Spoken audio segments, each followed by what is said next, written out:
kegiatan ini, walaupun dengan keterbatasan jarak ya Bapak dan Ibu, dan mungkin ada keterbatasan yang lain juga sepertinya, seperti sarana dan prasarana, serta mungkin ada kendala teknis dalam penggunaan aplikasi. Saya ucapkan terima kasih banyak kepada Bapak dan Ibu yang sudah bergabung pada kesempatan kali ini. Saat ini sudah bergabung dengan kita, yaitu ada Ibu Rahmi Ifada, SAGMPDI, selaku moderator dari SMA Negeri 1 Cigombong. Lalu yang kedua ada Bapak Dwi Handoko Eskom, selaku presenter dari SMA Negeri 1 Cisarua. Dan saya sendiri Budi Apriani dari SMA Negeri 1 Cigombong. Baiklah Bapak dan Ibu yang saya hormati, topik kita pada kesempatan kali ini adalah yaitu membuat aplikasi Android untuk pembelajaran. Mudah-mudahan ini bisa memberikan alternatif pilihan pembelajaran yang lebih bervariatif ya pada peserta didik kita agar tidak merasa bosan dalam pembelajaran. Apalagi ada situasi saat ini. Baiklah, untuk mempersingkat waktu, saya akan serahkan kepada moderator untuk memulai acara kepada Ibu Rahmi Ifada, SAG MPDI, dipersilakan. Silakan Bu Rahmi. Terima kasih, Dewi Apriani. Assalamualaikum warahmatullahi wabarakatuh. Waalaikumsalam warahmatullahi wabarakatuh. Selamat sore. Sore ini bersama dengan Dewi Apriani sebagai Mas. Kerjanya dengan saya sebagai sebagai dan lupa Bapak Dwi Handoko Eskom sebagai narasumber pada sore hari. Baik.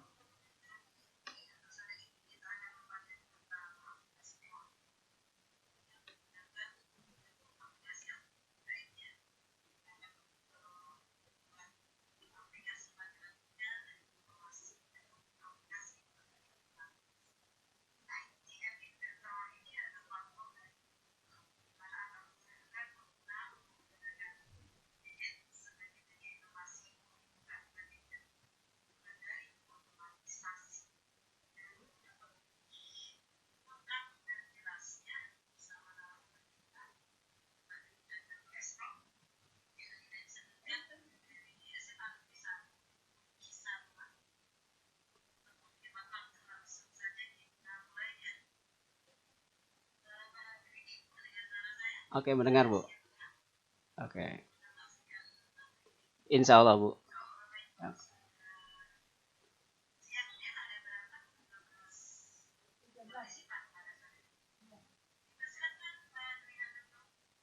Oke, bismillahirrahmanirrahim. Assalamualaikum warahmatullahi wabarakatuh. Terima kasih saya ucapkan pada Bu Dewi Apriani yang telah memfasilitasi meeting room ini ya. Lalu juga buat moderator Ibu Rahmi Ifada, SAG MPDI yang selaku moderator. Nah, di sini saya akan menyampaikan membuat aplikasi Android untuk mata pelajaran, untuk pembelajaran. Nah, sekarang kenapa gitu? Harus menggunakan aplikasi Android. Nah, lalu apakah aplikasi Android itu bisa menunjang pembelajaran? Nah, kita mengingat sekarang ada revolusi industri 4.0 di mana ciri khasnya adalah computational thinking. Itu harus Oke, saya lanjutkan tadi ya. Jadi ciri khas dari revolusi industri 4.0 yang terintegrasi dalam mata pelajarannya itu adalah computational thinking. Nah, tentunya di sini, putus. Jadi aplikasi Android ini diharapkan nanti kita berikan kepada siswa, di mana siswa akan membuat satu aplikasi Android, di mana materinya itu dari materi yang disampaikan oleh guru. Oke. Tes. Oke. Halo, oke. Saya kira putus lagi. Nah, jadi nanti siswa dia akan membuat suatu aplikasi. Contohnya di sini adalah contoh materi ajar tentang mencari luas lingkaran. Nanti guru tinggal mengecek apakah aplikasinya sudah benar atau belum gitu. Kalau dia menguasai materi ini, otomatis nanti aplikasi akan berjalan dengan lancar. Ya, berfungsi dengan lancar. Oke, apa aja sih perangkat yang dibutuhkan? Perangkat yang pertama yang dibutuhkan adalah link URL, yaitu ketika menggunakan appinventor.mit.edu. Ini ada satu platform dari Google juga, ya, di mana fungsinya untuk membuat pemrograman Android berbasis pemrograman blok. Jadi lebih mudah dipelajari, siapapun bisa. Dan saya menjamin 20 menit pun siswa mampu membuat aplikasi Android. Ya. Lalu akun Gmail, dan selanjutnya adalah materi ajar. Nah, kita langsung aja kita masuk ke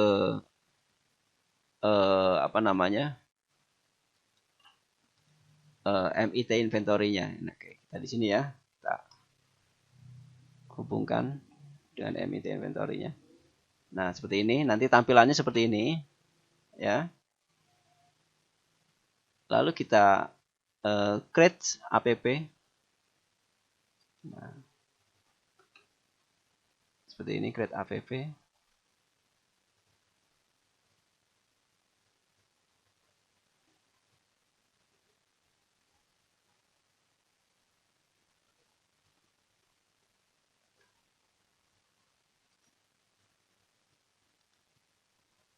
Oke, lalu kita mulai masuk menggunakan akun Gmail kita. Di sini saya menggunakan handuk Uncle ya.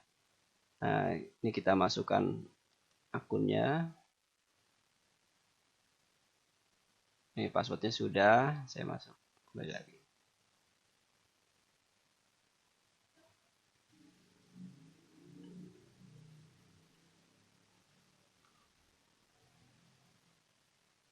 Ada koneksinya nih.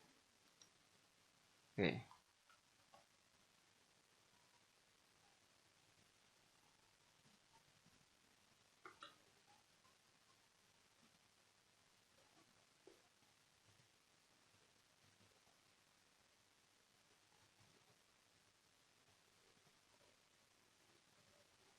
Oke. Setelah itu kita bisa aja langsung start run.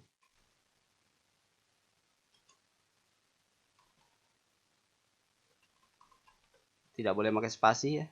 Nah, seperti ini. Lingkaran. Oke. Kita klik OK.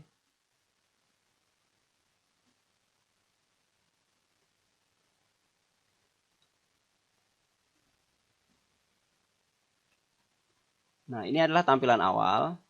Tampilan awal di saat kita membuat aplikasi Android. Ini tampilan handphonenya ya. Nah, di sini bisa kita pilih mau handphone, bentuk handphone atau tablet atau monitor sebagai aplikasi Android buat di PC. Misalnya untuk sementara karena saya mengambil buat aplikasi mobile, saya memilih ukuran 505 x 320 pixel. Oke. Nah, setelah ini di samping ini ada toolbar. Ya, ada toolbar, ada user interface, terus ada layout, ya. Lalu ada drawing. Ya, layout itu dalamnya ada horizontal, ada membuat tabel ya, vertical arrangement, vertical scroll arrangement ya. Ada media. Nah, ini nanti media untuk menampilkan misalnya contoh suara, contohnya ya. Menampilkan suara buat apa? Ya, kalau misalnya kita akan membuat aplikasi Android untuk keagamaan misalnya doa makan, di saat klik tombol doa makan maka akan keluar bacaan doa makan. Atau yang lain ya, pokoknya selain eksak ya. Bisa dengan suara ya, atau mungkin dengan video ya. Dengan video player atau dengan text speech ya. Atau speech recognition ya.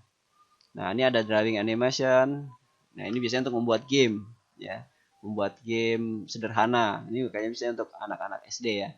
supaya bolanya dipencet dia bisa kemana gitu ya.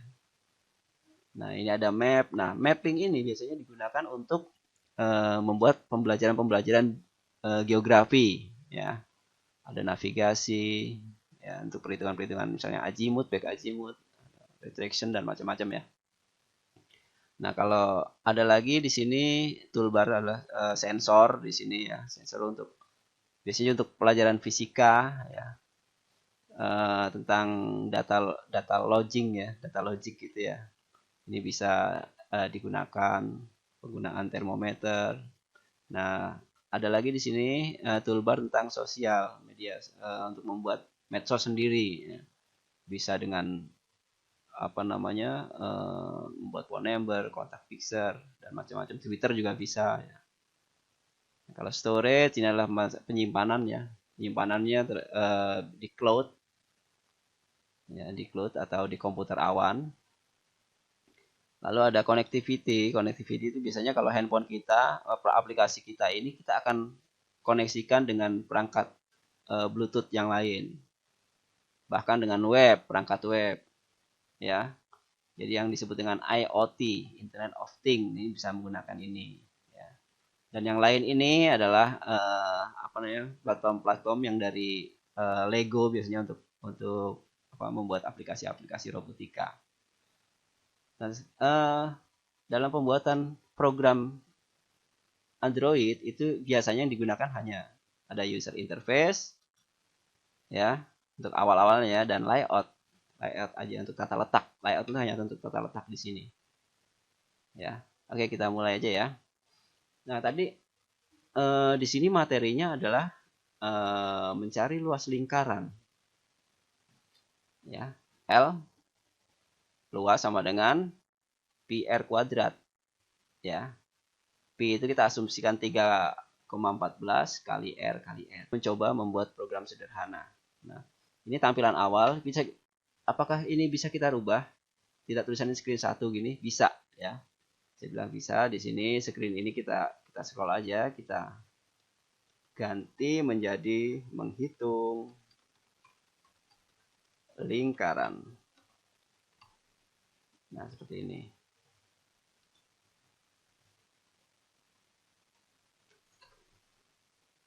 Oke, di sini akan menjadi menghitung lingkaran. Lalu tampilannya kok segini-gini aja warnanya putih ya. Bisa kita ganti backgroundnya. Setelah di sini saya akan menggunakan background image. Saya akan upload ya. Ini upload file yang ada di komputer saya gunakan. Mudah-mudahan ada picture. Oke, saya akan menggunakan app mitpng. Nah, saya klik OK. Nah, seperti ini. Ya, ini backgroundnya sudah berganti. Ya. Lalu sekarang kita di dalam antara mukanya ini butuh apa saja sih untuk membuat suatu perhitungan lingkaran? Yang jelas kan butuh variabel yang disebut dengan jari-jari. Nah, kita buat labelnya dulu ya. Nah, supaya tata letaknya rapi, di sini rapi, kita buat layout ya, layout.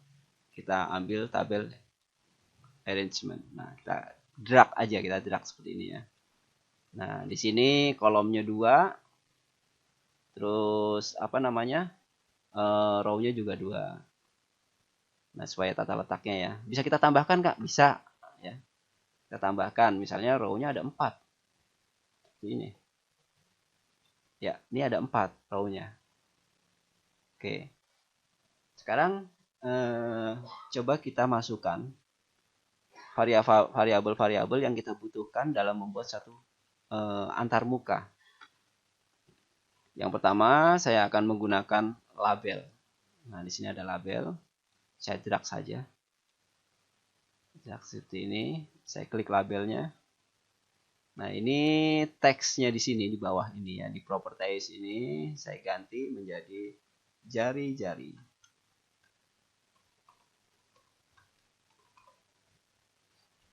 Oke. Nah, ini menjadi jari-jari ya. Tapi kok kecil ya? Bisa dirubah nggak jenis tulisannya? Bisa. Oke ya. Kita rubah misalnya menjadi 18. seperti ini. Nah, jari-jari seperti ini. Warnanya kok hitam, nggak enak gitu ya. Nah, kita rubah aja. Nah, jari-jari ini hanya sekedar label. Lalu untuk menginputkannya atau kita memasukkan variabelnya nanti kan kita inputkan bebas ya. Nah, kita di sini ada toolbar dengan nama text box. Nah, di sini nih ada text box ya. Text box ini kita drag saja sini, masukkan sini. Ya. Nah, untuk memudahkan kita nanti membuat programnya, ini text box ini kita rename aja. Kita kasih nama jari. Jangan lupa jangan pakai spasi ya. Jari. Oke, karena ini variabel ya. Oke. Jari-jari. Lalu yang kedua apa sih? Setelah itu kita berikan di sini, setelah jari-jari diinputkan, kita akan menghitung. Ya, proses penghitungan menggunakan tombol atau button di sini ya. Di sini. Nah, kita masukkan di sini. Tombol button ini kita rubah tulisannya hitung luas. Nah, di sini akan berubah hitung luas. Ini juga backgroundnya juga bisa variabel lagi, yaitu dengan text box tadi ya. Text box kita masukkan di sini. Nah, ini kita kasih nama, kita rename ya. Kita kasih nama luas. Nah, seperti ini. Oke, kita sudah punya berapa variabel sini? Ada jari-jari, ada luas. Ya, ini bisa berubah-ubah. Nah, ini baru untuk menghitung luas. Sekarang bagaimana untuk menghitung keliling? Oke ya. Nah, kita kasih tombol lagi di sini. Ya. Ini untuk menghitung keliling. Ini kita rubah menjadi keliling.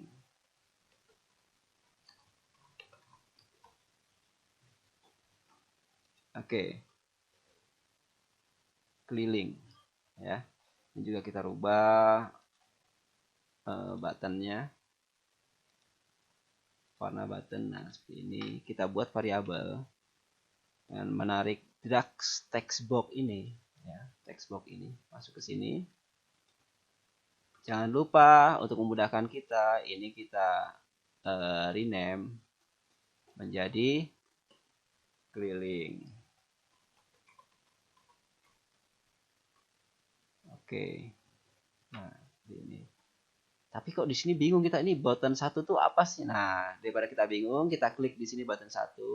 Ini kita rename namanya tombol underscore luas. Ya. Nah, seperti ini. Yang ini apa? Kita rename juga tombol underscore keliling. Oke. Nah, sekarang kita lihat di sini di jari-jari. Nah, di jari-jari di saat nilainya kosong ya. Kalau ini tidak dihilangkan, nanti dalam keadaan kosong dia akan tampil tulisan hint for text box. Ini makanya kita hilangkan saja. Nah, di sini gimana? Ini juga iya. Yang ini bawah, ini juga iya. Oke. Nah, sekarang udah jadi ini kan. Nah, sekarang kita kasih tambahan, yaitu di saat kita setelah menghitung hitung luas dan hitung keliling, dan kita akan memasukkan variabel baru, berarti kan ini text box ini harus dalam keadaan kosong ya. Maka kita tambahkan aja button di sini ya. Tombol di sini, yaitu saya kasih di sini namanya reset. Oke, ini saya buat warnanya merah, text colornya kuning. Nah, ini. Oke, ini tampilan awal seperti ini ya. Ini kan yang kita harapkan di saat nilai jari-jari variabel jari kita masukkan di sini, maka dia akan menghitung luas di sini dan tampilannya akan di sini. Kalau menghitung keliling, maka tampilannya akan di sini. Kalau kita akan menghitung lagi, kita reset. Nah, reset ini dalam keadaan kosong kembali. Nah, sekarang kita coba untuk memprogramnya ya. Kita siapkan dulu variabelnya. Luas sama dengan 3,14 kali jari-jari kali jari-jari. Oke. Keliling sama dengan 2 kali pi kali r. Ya, pi adalah 3,14 berarti ya. Oke, kita kembali lagi ke situ. Nah, sekarang kita klik di sini ada blok. Kalau di sini desain ya, di sini ada blok. Nah, seperti ini. Blok inilah yang akan kita jadikan untuk memprogram suatu aplikasi Android. Berbeda dengan aplikasi Android yang lain ya. Ininya ya, di saat kita klik hitung, maka dia akan tampil di sini ya. Dan setiap kita klik keliling akan tampil di sini. Setiap kita reset, semuanya akan kosong. Oke, itu ya keinginan kita ya. Nah, sekarang tombol luas, klik tombol luas di sini. Dia akan muncul seperti ini. Ya. Ini adalah semuanya seperti puzzle ya. Nah, sekarang jika tombol itu diklik, berarti yang akan kita pilih ini, ya. Ini kita ambil aja di sini. When tombol luas diklik ya. When tombol luas diklik, maka tampilannya akan di mana? Ya kan? Maka tampilannya akan di luas. Dalam bentuk apa? Bentuk teks. Ya. Oke, kita klik luas di sini. Nah, lalu kita pilih, kita cari di sini yang berbentuk teks, bukan number, bukan apa namanya? Warna teks gitu ya, tapi kita pilih yang ini, set color text. Ya. Nah, kita seperti ini. Ini kita susun. Nah, ya. Kita susun ya. Berarti kalau diklik tombol luas, maka dia akan menampilkan di variabel luas dalam bentuk teks. Lalu, sekarang kita mulai memasukkan fungsi matematikanya. Luas sama dengan pi r kuadrat. 3,14 kali R kali R. Nah, kita lihat di sini ada logik matematika. Nah, apa yang terjadi tadi?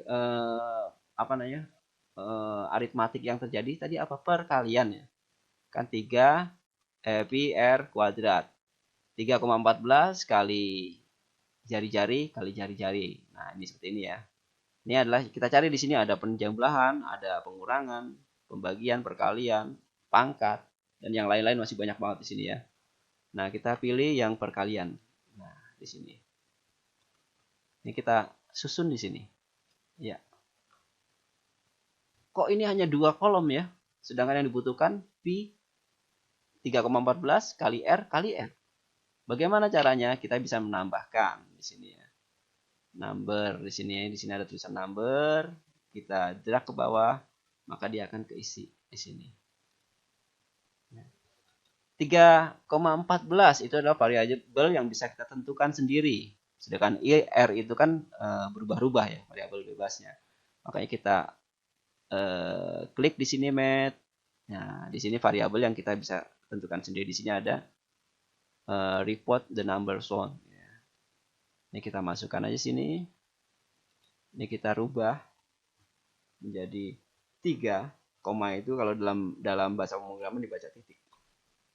Nah, 3,14. Lalu selanjutnya R-nya ini dari mana? Kita klik jari-jari di sini. Nah, kita klik jari-jari. Dalam bentuk apa? Yang diinputkan tadi bentuknya teks. Nah, berarti jari-jari ini kita cari dalam bentuk teks. Klik jari-jari ya, Bu ya. Bapak Ibu. Nah, tapi dalam bentuk teks. Nah, di sini jari-jari dalam bentuk teks. Nah, ini kita masukkan ke sini. Lalu yang ini gimana? Sama kan ya? Jari-jari kali jari-jari. Berarti ini tinggal kita duplikat. Nah, ini dimasukkan ke sini.